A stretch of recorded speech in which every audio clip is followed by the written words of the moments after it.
Hi, I'm Kristine Hendry, the CEO of the Spinal Research Institute. The poster I'm presenting describes how the Spinal Research Institute developed a policy and model for consumer remuneration as part of our consumer engagement program. The Spinal Research Institute has established a consumer advisory network to assist with development of our consumer engagement program. The advisory network is governed by a terms of reference, and the group currently comprises 7 people with lived experience of spinal cord injury. The SRI values the lived experience of the members of the advisory network who generously contribute and share their knowledge.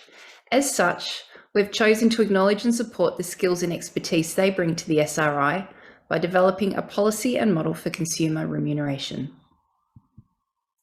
Consumer remuneration isn't mandatory in Australia and is not legally required or expected. Therefore, we've developed a policy for consumer remuneration to provide guidance on this matter within our organisation. We leveraged resources from the Consumer Engagement Toolkit developed by the Victorian Comprehensive Cancer Centre, including a cost model and fact sheets. Australian taxation regulations require that consumers be classified as volunteers and paid in the form of an honorarium. This is not considered salary and therefore is not taxable. Members of the advisory network are not eligible for remuneration if their involvement in the program is connected to their regular income producing activities. Consumers also have the option to choose not to receive financial recognition for their involvement with the advisory network. We've now established a policy and model for consumer remuneration. The policy provides guidance for the payment of remuneration and expense reimbursement, the information required by the Australian Tax Office, requirements for recording consumer participation in our program, and the different levels of remuneration. The model is built on 5 levels of engagement: informing, consulting, involving, partnership, and consumer-led.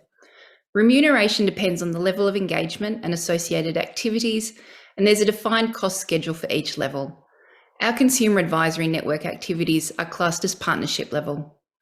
Remuneration can take the form of sitting fees for committee membership or an hourly rate depending on the level of participation. We know that to establish spinal cord injury consumers as partners in research programs, the value of the skills, expertise, and knowledge they contribute must be acknowledged appropriately and supported with resources, including remuneration. If you'd like further information about the Spinal Research Institute's policy and model for consumer remuneration, contact details can be found on our poster. Thanks for watching.